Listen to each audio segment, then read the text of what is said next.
is matter around us. What is a matter? So matter is nothing but anything which has a mass and occupies a space. We'll call that as a matter. So for example, in your house itself, if you take a table, so table is also a matter, your fan is also a matter, and your note is also a matter. Why? So your table or phone or fan, everything which has a mass and it occupies a space in your room. So these is are matters. And what about your water which you drink daily? Is it a matter? Yes, it is also a matter. Why is water also has mass and it also occupies a space. If you fill a tumbler of water, what is it is occupying the space inside the tumbler.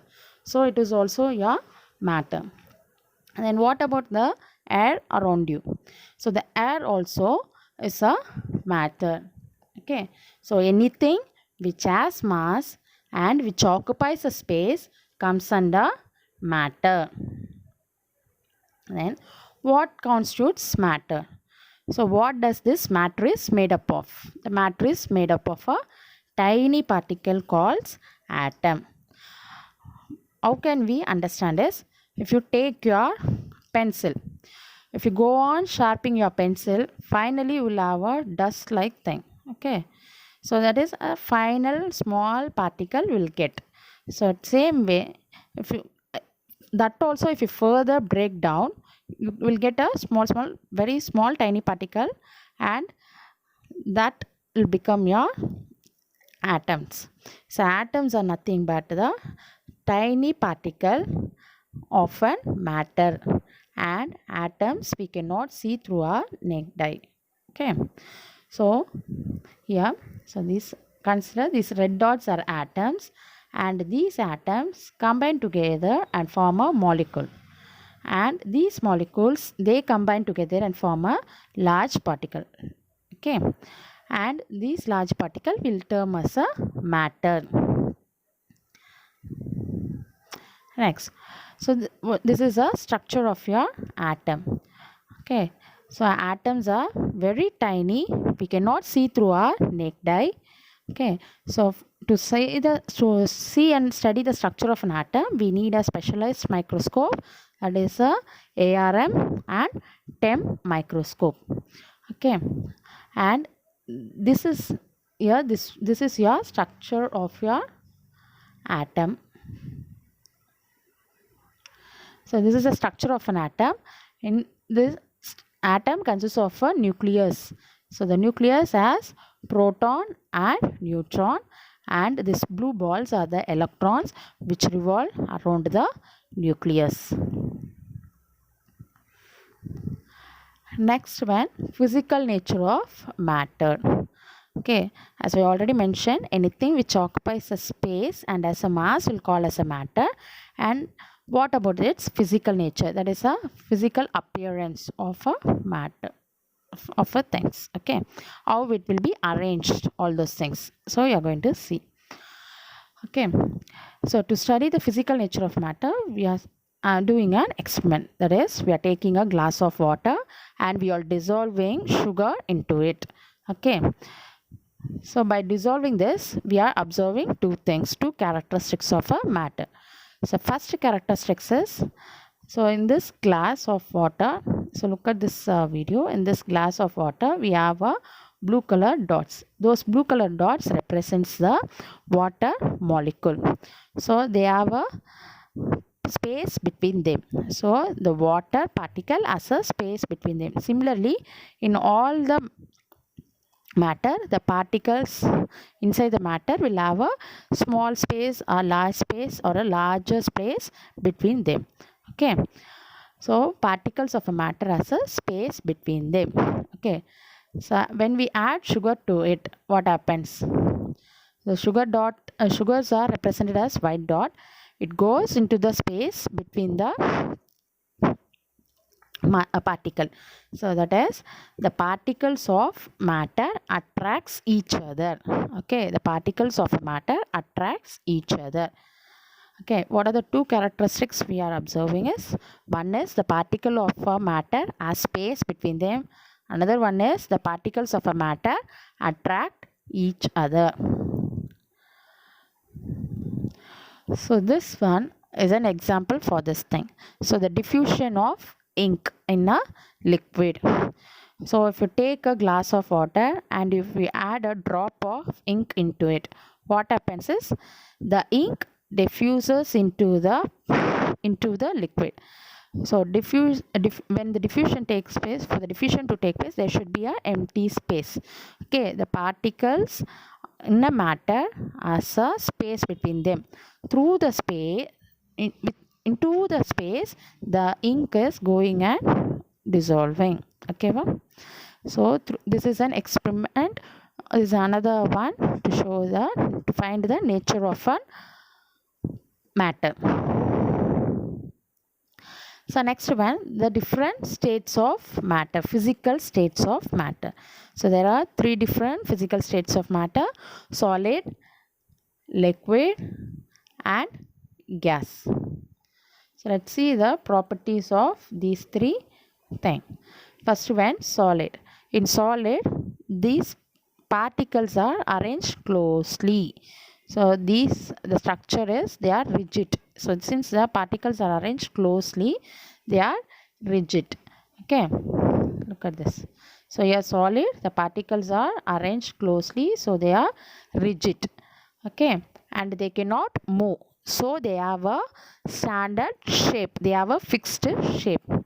Whereas in liquid, the particles are not arranged so closely, so they can move, they can flow. Okay, that is, they can flow to some extent. So they don't have a fixed shape. Here the particles are not arranged closely, so they have a space between them. So they can flow and they don't have a fixed shape. Okay, so that only the liquid takes up the shape of a container. It doesn't have a fixed shape.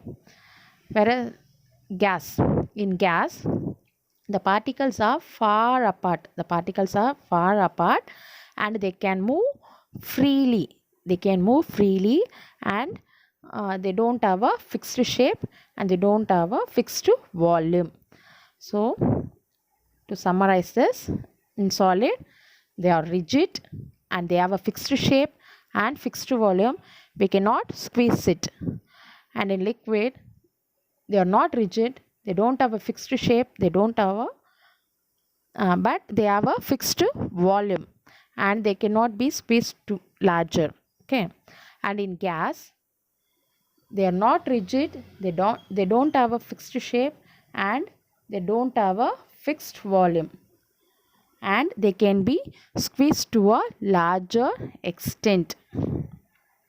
So look at this thing, motion of a particle in different forms. First, so look at the motion of the particles in different forms. First one, let's see the solid. So in solid, first look at this one. In solid, what happens is, the particles, they can only vibrate. The molecules, they can only vibrate. Okay, they cannot move freely.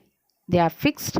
So they are very fixed and they can only vibrate in their position. So look at the liquid. They can move to certain extent. Okay, they can move to certain extent as their positions are not fixed. They can randomly move but to a certain extent. Okay.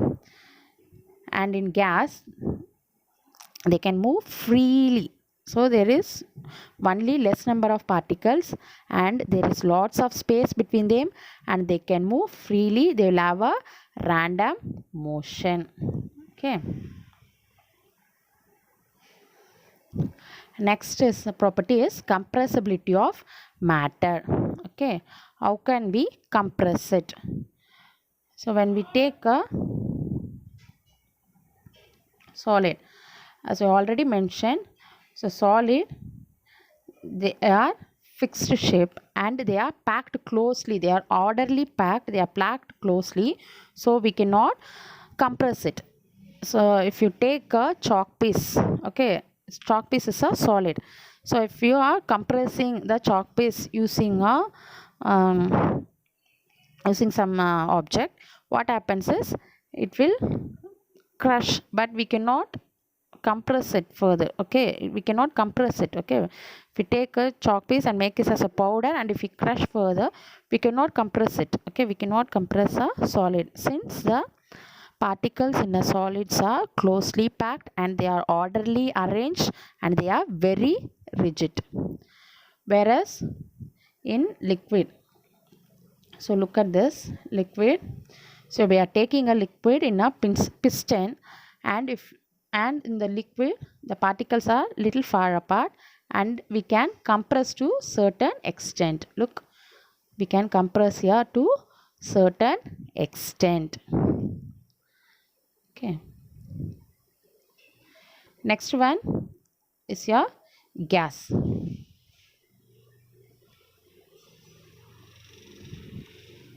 Look at your gas. So the particles are far apart. Gas particles are far apart. So you can compress them to a large extent. So there is large space between the particles. So we can compress them to a large extent. Okay. So what is the compressibility here? The solids, they have a fixed shape and they are rigid. We cannot compress them. Liquids, they don't have a fixed shape. There is a little space between them. So we can compress it to a certain extent. And in gas, the molecules are far apart. So lot of space between them. And we can compress them very easily and to a larger extent. Okay. And next process we'll call this as a liquefaction of gas. So that is, we are converting a gas into a liquid. As we have already studied in our lower classes, we can interconvert the states. We can convert a solid to liquid and liquid to gas. Okay, so if you take a ice, if we heat it, it will become water, and if you further heat the water, it will convert into a water vapor. So what we are doing there, we are converting a solid to liquid and liquid to a gas. So that is a different phenomena, and this phenomena is a liquefaction of gas. That is, you are converting a gas into a liquid. How can you convert a gas into a liquid? So you can take a gas in a cylinder, and if you apply a large pressure and you reduce the temperature, the gas can be converted into a liquid. This is useful in your LPG cylinder which you are using in your kitchen for cooking. Okay, so look at this video how they are compressing. So here the gas, they are applying pressure to the gas, and as you apply pressure and reduce the temperature, it converts into a liquid. If you further increase the pressure and you decrease the temperature further, we can convert that also into a solid. Okay.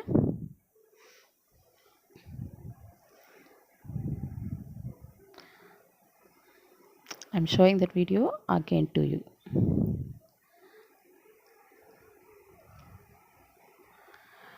Okay, that's it. Okay, think and answer. Till now, I have covered you half of your lesson. You can answer to these questions. You can go back and see the video and you can answer to these questions. You can write the answer for these questions in your notebook and keep it safe. And when the situation gets better and we meet in the classrooms, we'll check out the answer. Okay, thank you students, and rest of this lesson will continue in the next week.